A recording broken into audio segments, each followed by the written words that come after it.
and Lawrence Wheatley is at the piano. And we are celebrating the musical legacy of Lawrence Wheatley today here on The Sound of Surprise. Mr. Wheatley just passed on last Sunday at the age of 73.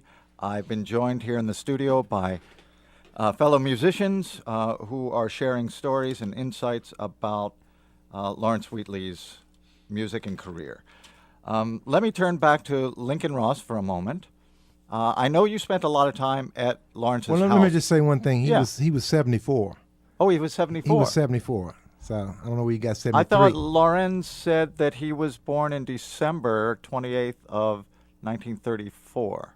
That's right. I'm sorry. 34. Right. You're right. Okay. Well, Lawrence is right. And I was sitting up here adding up. He was 21 years old on that record then. Oh, yeah. Yeah, if it's 55 and he's born in 34, he would have been 21 on that record.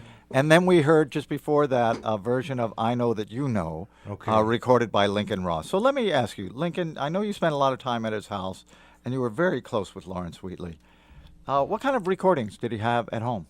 Oh, man. What was on his record shelf? Oh, man, he had box sets of all the great piano players. Matter of fact, before he passed recently, I got to hear some of the Jelly Roll Morton publication that's out now with the stuff recorded at the Library of Congress? Yes. Yeah. Yeah, and then he had all Miles, a couple of box sets of Miles, Train. Oh man, just all the great jazz artists, man. He quite an extensive collection, especially since CDs came out. He invested it pretty heavily in some good box sets. So he would keep that record player, fresh. Every time you go over there, the changer had 3, for you could put 3 CDs in, and he would, every time you go over there, he had some different stuff. He didn't let it get boring over there at all. The music kept going, man. Yeah, I can imagine. I know also that Lawrence lived frugally. Yes. Oh man, He did not. He was not a big time consumer, right? Exactly. And so, can you give us some sense of whether this was a conscious choice made from lack of resources, or that he just had no interest in consumer goods and living the big lifestyle? Well, how should I say? The average income of a bebop jazz piano player might be limited. I'll put it like that. You think? I'll put it like that. And for a guy that didn't like in my case, I'm a trombone player. Yeah. But you know all the jokes about trombone players, right? Give me an example. Well, last hired and first fired. Another one, if you saw a trombone player laying dead on the side of the road and a snake laying dead on the side of the road, what's the difference? He said, well, the snake was going to a gig. Yeah. That's a variation. I hadn't heard that one. And then another one, who's the eternal optimist? A trombone player with a beeper. You never heard that one? Oh man, they could write a whole book. The trombone playing community, we have a little unique thing about us too, because a lot of the great trombone players in history, they end up doing something else, writing music. J.J. Johnson, he went out to L.A. and started writing scores, man, for movie scores. He said he used to put his trombone in the middle of the floor from his interview tapes, and so he would walk around it and wouldn't forget about it every day, and pick it up every now and play it. So it's a lot of stories about a trombone player. So getting back to Lawrence and his frugal lifestyle, I think it had more to do with the fact that he was determined to be a jazz bebop player and writer, and he just adjusted to the marketplace for that, especially if you're not a well-known entity and you're not on a record label and you're not getting calls to appear all over the world and on television and all that. Andrew White, you're almost falling on the floor. Yeah, What's so funny about this? I was telling Lincoln this afternoon about Julius Hemphill. We had a conversation one time, and Julius said, I got into music for the creative part. and I told him, I got into music for the creative part too, but I'm going to get paid. And he broke out laughing. So do you think Lawrence got paid? No. Not very much. I mean, those jam sessions, the one, you know how big the one step down is, and you didn't have to be no mathematician to figure that out. So and they had to split that money up, split it up. But remember that one of the things I admired about Lawrence is that all he did was play that piano. I always wanted to be just a musician, and that wasn't happening. But the piano player, as an entity or as a person, can take 3 gigs a day. He can play brunch, he can play happy hour, and then his last gig in the evening. So working 3 jobs a day, I'm sure that over the years Lawrence must have had some of that going too. And that's something that a piano player can get involved in that none of the other musicians have at their disposal. Well, of course, on the other hand, I've never met a bebop piano player who was as frugal as Lawrence. So, I mean, can you give me an idea? You of mean by design or otherwise, right? Yeah, exactly. Yeah, Lawrence was especially, but Lawrence was also very particular about what he ate. Like I only found out, when I made a few trips to his house. He needed some stuff when he couldn't. We got to the point when he couldn't walk anymore. Although he normally was very private, but he would be very insistent on getting this special organic whole cream, which had no, I think, cardigan in it, which he said was block the arteries. I think it's Carrageen. No Carrageen. And the only place you could get it was at I'm not going to tell you where it is because I'm not going to sponsor them. Anyway, so but there's only one store in DC where you can get it. And he was very, and it's expensive, but he'd only want to get just a little bit, and he'd only want to get like a half, quarter, and when it came to tobacco, I gave him some tobacco one time, and he didn't want to take any more than just enough for until it would not be fresh anymore. So I think a lot of it, he had this sort of philosophy that he didn't want any food in his house that would go bad at any point. He didn't want anything with any additives or preservatives. So everything he wanted to eat, it had to be, he would bake his own stuff. He would. Well, we'd go to rehearsal and he would bake a loaf of bread, and then we didn't get paid for the rehearsals, but he'd give us some bread. And did he make homemade jam? Yeah, he made jam. He made homemade ice cream. This Really? Catman was delicious, man. It was delicious. I mean, he was a great chef. His father was a chef. He had taste. His father was a chef too. Oh, I didn't realize he that. He could wheel and deal in that kitchen. Plus, Lawrence never owned a car. Never since I've known him did I ever see Lawrence drive a car, and I don't think he ever had a driver's license since I know him. So how did he make it to the gigs? He caught the bus and the public transportation, and he used to walk damn near a mile and a half to get the cream that he was talking about. Lawrence would walk, and then he was irony at the end there where he even said it himself. He said, this is really strange that I should lose my function of my lower limbs as much as I use them. Yeah. That's how he would express it very eloquently. I'm not doing it justice, actually. Speaking of the loss of his lower limbs, I know he did struggle quite a bit towards the end. What exactly was the condition? Well, never diagnosed because he wouldn't go to a doctor. So it's all this his diagnosis of it. And what was his diagnosis? Oh man, I wrote it down. I got entropy and what was it? Entropy and atrophy. I can't even pronounce those words. I said, "What's that, Lawrence?" And of course, he told me to get the dictionary. Yeah. And it has something to do with your systems failing. I see. Andrew. Yeah, you remember that there was a movie, Lee Strasberg was in a movie, one of the Godfather movies, and he summed it all up. He said, "This is the life we've chosen." So that could sum up the whole thing, in terms of how much money Lawrence made or didn't make or whatever. He chose to do what he did, and that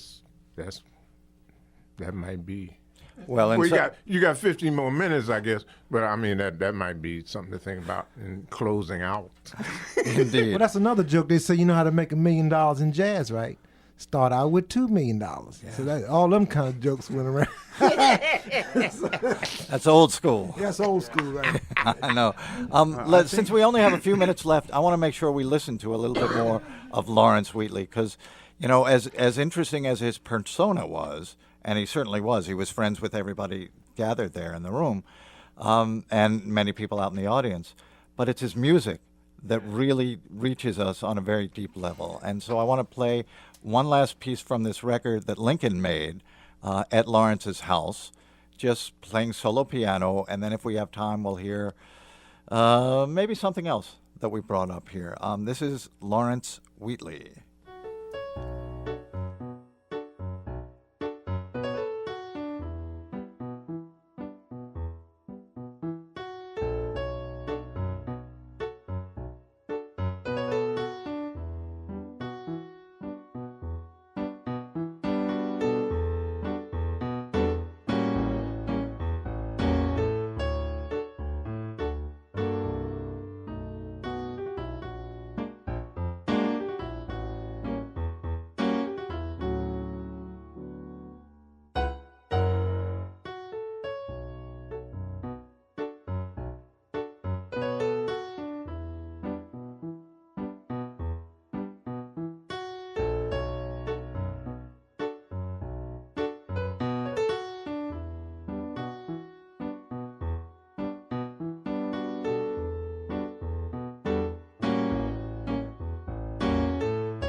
Something else from pianist Lawrence Wheatley. Lincoln, that's a beautiful tune. Do you know what that is? It was original. It's Uh-huh. original. I think it was called Samba D's Blues. Samba D's Blues. It's like a samba and a blues combination in his mind, I guess. That's very hip. Yeah, I love that. we used to play it. He had a big band arrangement of it.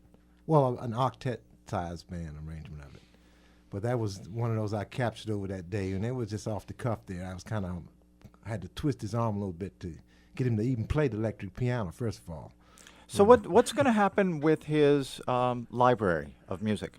Well, I'm looking forward to the future on that because Lorenz is going to get it organized, and hopefully we can record it. We can get some of the cats and maybe come up with the wherewithal to actually, record that music. That would really be a great thing.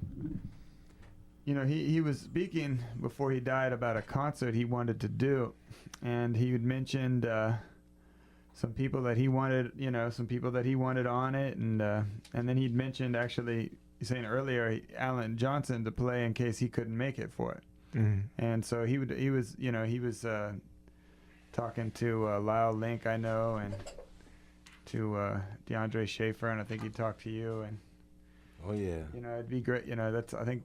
But it's unfortunate it didn't happen before he passed away. But he wanted to do a concert. I don't know who he was talking to, but I think he was scheduling something somewhere. Okay, we're hoping that wherever it goes, it ends up in a safe place where it's available for scholarship, for research, for people to make use of. Oh yeah. Yeah? Good No idea. question. I should also pass on that we got a phone call. We've been getting calls throughout this program from lots of people who remember and love Lawrence Wheatley. One is from a musician named Webb Grant, who just had been working with him, I guess, at Columbia Station. And he just pointed out that Lawrence knew the lyrics of all the tunes. Oh yeah.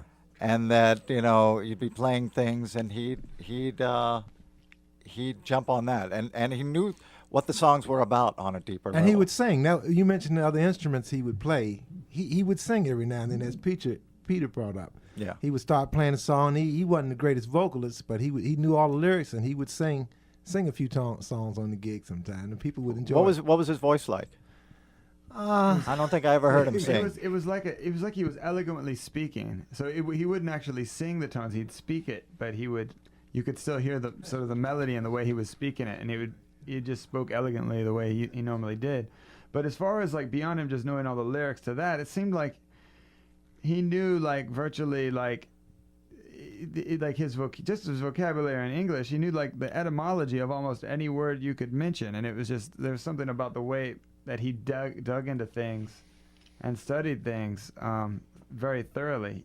He taught himself Latin. He taught himself several languages, and he was very I've heard him also recite lyrics of songs in foreign languages, like in French, and I can't remember what it was. Or he never missed a day doing the crossword puzzle. Oh, really? Oh, yeah. And he used to keep all these reference books, and like he would know all, like Peter just said, all the roots to the words and everything. Well, if you read some of his poems, he clearly was a fan of the acrostic as well as the crossword. Okay. Yeah. All right. I mean, if you read the first letters of the words in the line, that forms another word. I see. Yes. Yeah. Right. Yeah. Again, he's deep on So various levels. What we can also understand, or should understand about Lawrence, is that he was as the trombonist, my good friend across the table there Lincoln. said a few minutes ago. He was about 21 years old when he made that album with those records with Gene Ammons. Yeah. I was 18 and headed for the going to the military, going into military service, and Lawrence was doing what I wanted to do at that point at 21. Okay. He was a giant. So he's world class. He was a world class musician. So we only have a few minutes left here in the program, and I just want to give everybody a chance to say, how will you remember Lawrence Wheatley? And you can talk about him as a musician, as a person, whatever you want. Why don't we begin with Andrew White? Yeah, I always remember him as the jam session man because, like I said, when I opened up, I was talking about what Art Blake had said about the record companies. But I've always thought of the jam sessions as a priority before the record companies because you got to be able to play. You should be. In the old days, you'd have to be able to play before you could get on the record. So I've always thought of the jam sessions like that, and I'll always remember Lawrence. I've been thinking about him like that all my adult life because I was 18 when I came up here, and he was the first guy. I had sat in with some other bands before I played that first jam session, but that was the jam session for me, and he was the piano player and he was running it, and that's all I've known all of these years. Lincoln? Man, I'm sitting here thinking, man, I don't even know how to summarize it that quick. He was, we're a close friend, of course, and and many years, and a mentor of mine since I was a young man. So it's just a flood of things I could say how I remember Lawrence. You know, I was thinking of some of his famous saying at the end of the gig, "May the bop be with you and the boogie too." So all these little sayings that Lawrence had will pop up in my mind. that will help me remember him for sure. Mm-hmm. Abu, Richard Spencer. I hate to talk about remembering when I couldn't even remember the trombonist's name a few minutes ago. Well, you know how you get nervous when you get on the radio. I don't know what level. Lincoln. You know what I always think about Lincoln when I'm trying to remember you. I try to remember Abraham Lincoln, and then I can remember. So anyway, Lincoln. Yeah, I couldn't remember Lincoln's name a few minutes ago. So how well I'm going to remember Lawrence is questionable. But anyway, Lawrence was a gentleman. That's what I meant. Yeah. That's what I meant when I said he was Islamic. I'm not getting involved in religion whatsoever. Lawrence was a gentleman. That's for sure. And Peter? Yeah, I would have to concur with that. He's definitely a gentleman. He was very eloquent. He almost had it was almost sage-like in the way he spoke, and he would offer his his musical insights to anyone who was willing to listen, and so hopefully what I remember is some of the things that he told me to do. He told me to, and the things that he told me to practice, and I'll actually practice them. So that's and develop the way he was. He would always say, you want to be a first take musician, and when he said about his students, he'd say, even though he would tell people he didn't teach, but he said, well, sometimes when I take a student, if you don't learn, I can't call you a teacher, but if you don't study, you're not a student. Andrew, you have one last. Yeah, just point. one. I was thinking. I thought about this several years. To talk about the difference in the jam sessions now and what they used to be. I mentioned this a couple of days ago to somebody. They charge sometimes $3 and $4 for the participants to play in the jam sessions now per tune. And but I heard that about 20 years ago, and up in New York. And I don't know if anybody knows what they're charging now. But you think about that with the characteristic baritone saxophone player who's been sitting in the line all night long at 4 o'clock in the morning, and it's time for him to play his 24 bars of B-flat blues, and he's got to pay $4 to do that. It's a long way from what it used to be when Lawrence was running the jam sessions. Well, I just want to thank all of our guests who came up today to help us remember the late Lawrence Wheatley. First of all, Lawrence Wheatley, his son, who had to leave early, but we thank him for coming up and sharing. I also want to thank Lincoln Ross. I want to thank Andrew White, Abu Richard Spencer, and Peter Muldoon, and in the back, I'll thank Bill Brower. And thank you all for listening. Help us remember Lawrence Wheatley. You can come out on November 8th to the Westminster Church from 2 until 4 p.m., and I will close with a short poem by Lawrence Wheatley. Once I knew all life, and death was the only stranger. Now I know nothing, and death is a stranger no more. Wow. Thank you all. Thank you.